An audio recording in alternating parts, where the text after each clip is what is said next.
tayo mag-secret file, ay ilike mo muna ang video na to at mag-subscribe na sa aming YouTube channel. Don't forget to click the notification bell para hindi ka nahuhuli sa latest episode ng DJ Rocky's Secret Files.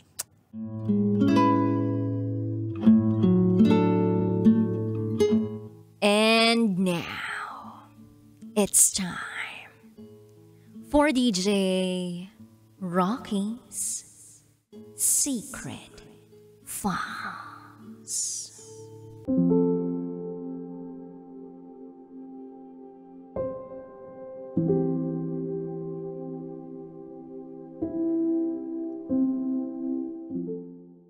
Nagbago si Papa dahil kay Pareng Jason.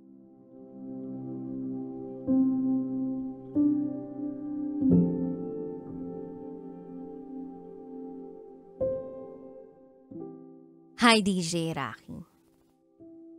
Itago mo ako sa pangalang Lar. At ito, ang aking Secret Files. Lumaki ako sa isang malaki at masayang pamilya.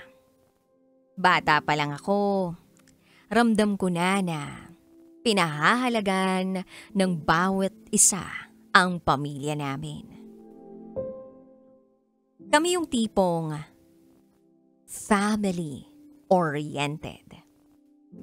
Literal na kapag may family gathering, every occasion, magbabonding kami. Minsan nga kahit walang ganap may bonding pa rin. Masaya lang, ganun. Naalala ko pa noon, ilan sa mga kaibigan ko at mga kaklase ko ang nagsasabi sa akin na ang saya-saya raw ng pamilyang meron ako.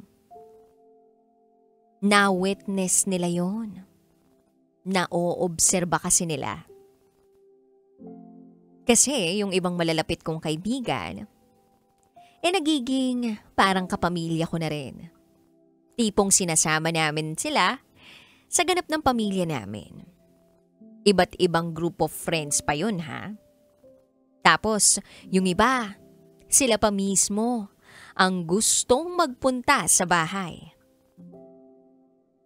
Komportableng-komportable sila sa pamilyang meron ako. Alam mo, sa totoo lang DJ Rocky, pakiramdam ko talaga noon ang swerte-swerte ko sa pamilya ko. Paano ba naman kasi? Masaya lang kami. Kalug pa ang mga magulang ko. Masarap kasama.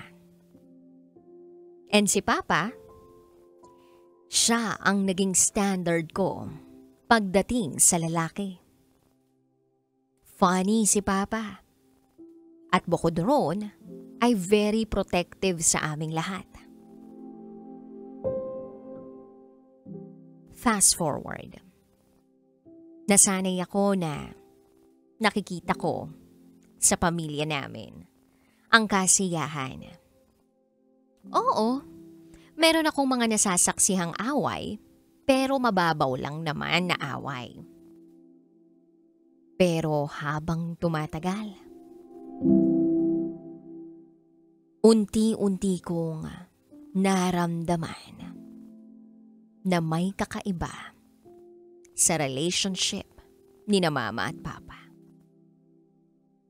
Napapansin ko na madalas umaga na umuwi si Papa. Hindi yun normal sa pamilya namin. Dahil nakasanayan namin na 11:00 pa lang ng gabi, lahat kami nasa bahay na. Unless may lakad ang isa sa amin. But year 2023, nagbago ang ihip ng hangin sa pamilya namin. Etong si Papa, para bang wala na siyang kaamor-amor kay Mama. Parang hindi na siya naglalambing. Parang ang cold-cold niya na. Lagi nang wala si Papa. Lagi pang late umuwi. Tapos kung uuwi man, parang laging naghahanap ng away kay Mama. Yung tipong may mapag-awayan lang. Ilap na ilap siya kay mama. Nakakawalang gana yun. So nagduda na kaming magkakapatid. Kaya ang ginawa namin, nilagyan namin ng GPS tracker app ang cellphone ni Papa. Ang nakakaalam lang noon ay si Kuya at si Ate. Sa kanila ko lang sinabi, yung mga naoobserbahan ko. Kasi hindi naman nila alam talaga kung anong nangyayari sa bahay dahil may kanya-kanya na silang pamilya. Ako that time kagagraduate ko lang. Kaya ako ang lahat ng nakakapansin sa mga nangyayari o nagaganap sa bahay namin. So gamit ang GPS app, natatrack namin kung nasaan si Papa. At one time pagka-check ko, nanlaki ang mga mata ko. Kasi nakita ko na ang location niya at that moment ay isang motel. Yun ang location niya na nakita ko sa GPS. Magkahalong galit at sakit ang naramdaman ko. Nasasaktan ako para kay Mama. Pero syempre hindi ko muna yun sinabi kay Mama. I-shinare ko muna ito sa mga kapatid ko. Bukod pa ron, alam namin na hindi kakayanin ni Mama kung sakaling malalaman niya ang katotohanan. Sa pagkakakilala kasi namin kay Mama, mahina ang loob niya. At ayaw namin na may mangyaring iba sa kanya. Napakabait ni Mama para maloko ng ganun ni Papa. Nag-obserba pa kami. Habang tumatagal, pinararamdam talaga ni Papa kay Mama na cold na siya. Minumuri na niya si Mama. Harap-harapan ang pagmumura niya. Si Mama naman pinipilit niyang maging sweet. Pinipilit niyang maging malambing. Pero wala itong epekto kay Papa. Nakikita ko naman na Mama's trying her very best para maibalik yung dating relationship nila ni Papa. Then fast forward. Gabi-gabi kong nakikita si Mama na hinihintay niyang umuwi si Papa. Lagi siyang walang tulog. Ramdam ko ang lungkot at sakit na nararamdaman niya. Nababasa ko rin ang mga mensahe niya kay Papa. At ito ang ilan sa mga nabasa ko na tanong niya kay Papa. Bakit ka nagbago? Mahal mo pa ba ako? Tapos si Papa walang reply. Kahit tinatawag-tawagan na siya ni Mama, walang reply. Walang sagot. Basta, ang uwi lang palagi ni Papa ay madaling araw o umaga na. Palihim din akong sumisilip sa kanya sa kwarto. Kung tulog na ba siya o gising pa rin. But most of the time, lagi siyang gising sa madaling araw. At alam kong hinihintay niya si Papa. Then may isang gabi na may nag-message sa ate ko. Classmate niya. At ito ang laman ng mensahe niya. Ask ko lang, okay pa ba si tita at tito? Then ang reply ng ate ko, oo.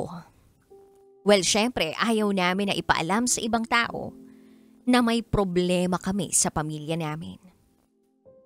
Then biglang nag-send ng picture yung classmate ni ate na nakita niya si Papa na may kasamang ibang babae. Agad-agad kaming umalis nila ate at kuya para puntahan ang lugar kung nasaan si Papa at ang babae niya para ikomprontahin sila.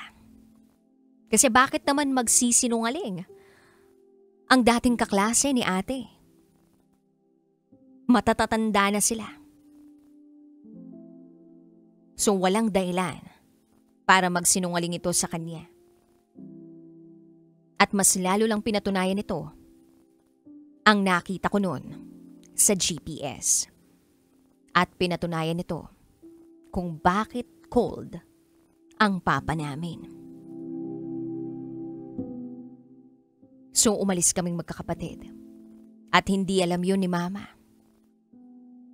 Then pagdating namin dun sa lugar, wala kaming naabutan.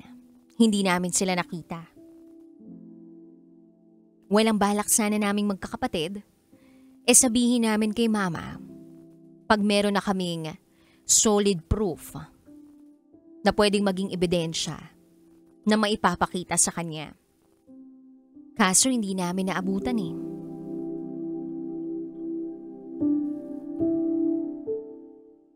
Then dumating si Papa sa bahay.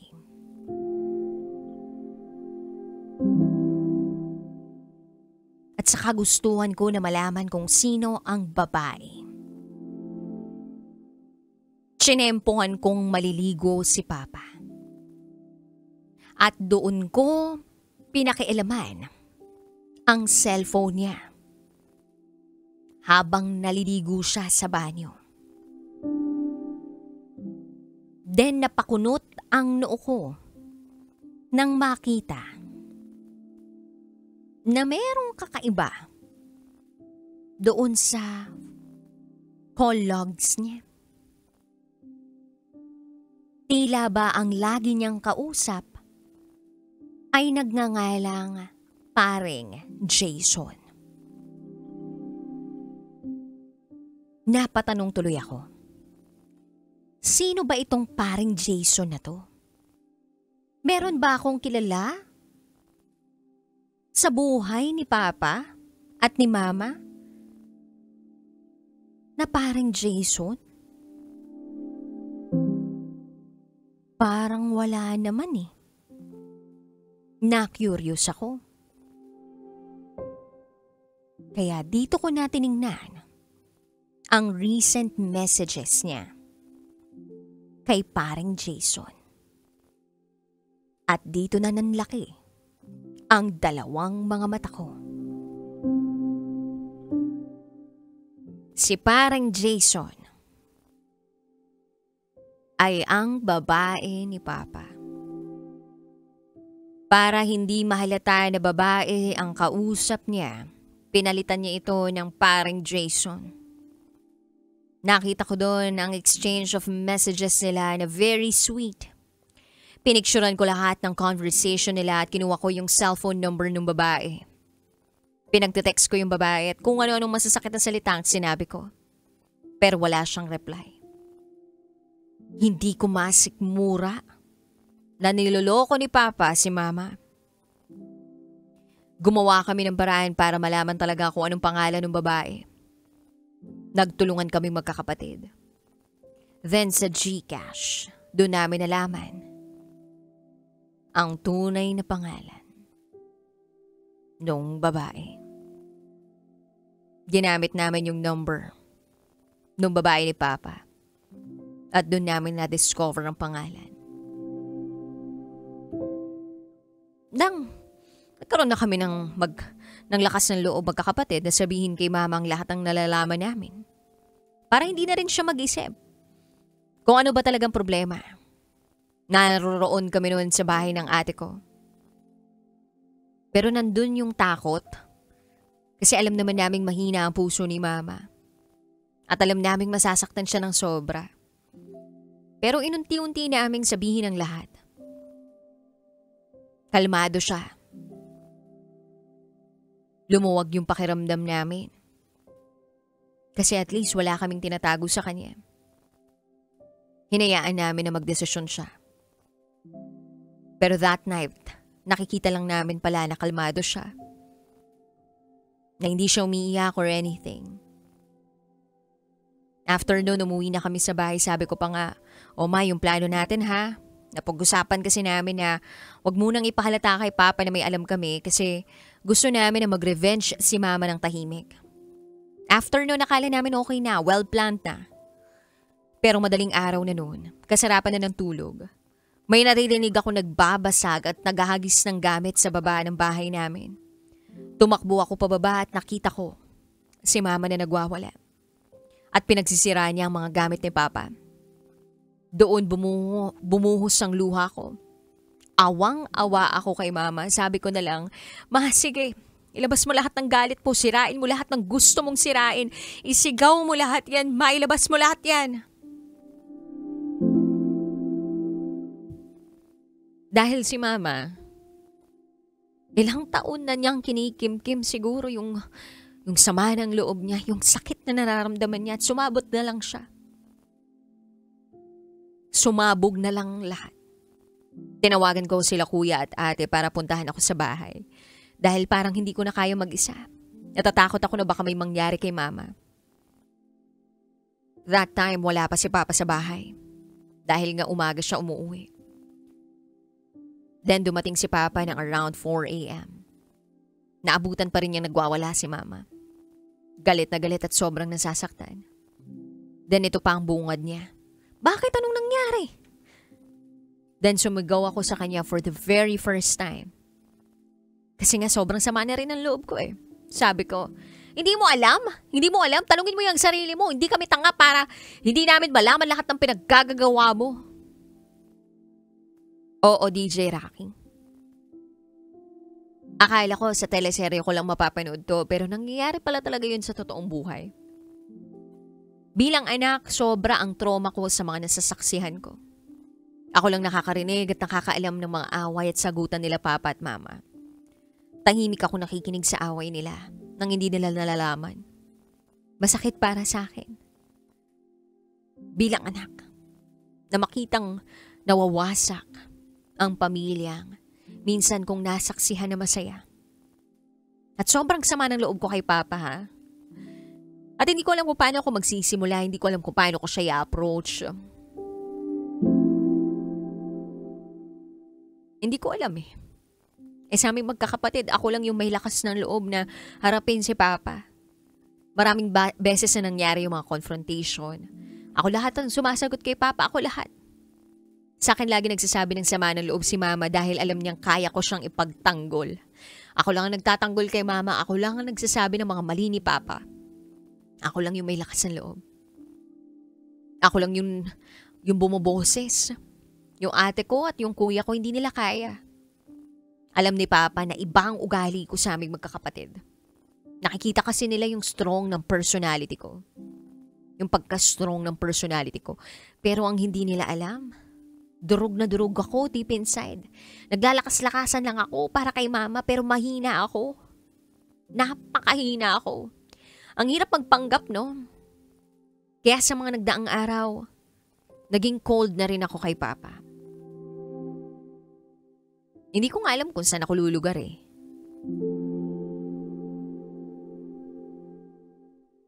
Kung tatanungin naman ako, okay ba ang Papa mo? Oo, okay siya bilang tatay. Pero bilang asawa, hindi eh. Pero hindi porke naging okay siya na tatay, ito tolerate ko na yung mga maling gawain niya. Alam mo, DJ Rocky, dito sa bahay para na lang kaming mga bed spacer or renter. Umuwi lang para matulog.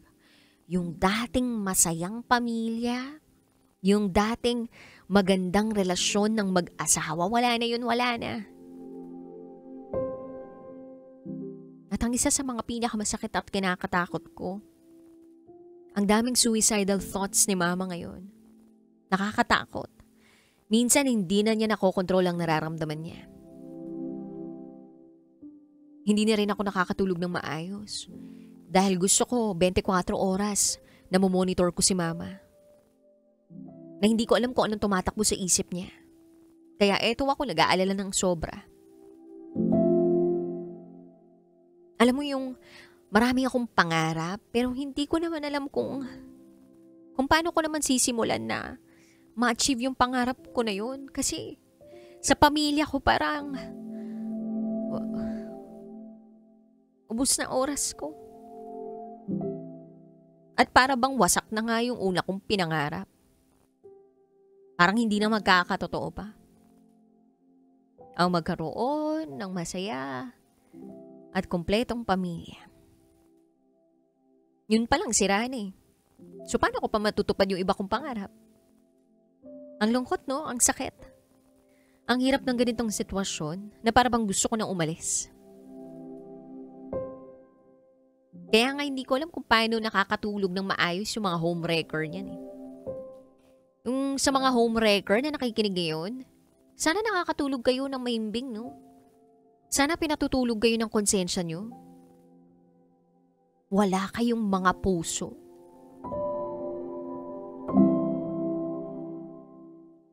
Alam mo DJ Rocky, dami ko pang gustong sabihin. At ikwento sa'yo, kulang na kulang pa tong kwento ko na to eh. Sa kasalukuyang pinagdaraanan ko. Sana minsan makwentuhan kita sa personal. Pero salamat ha sa iyong pakikinig at pagbabasa.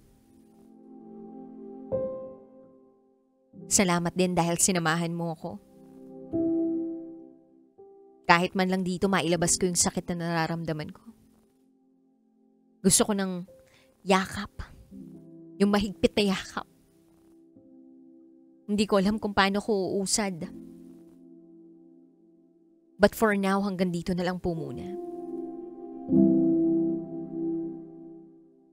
Muli, ako si Lor. At ito, ang aking secret file.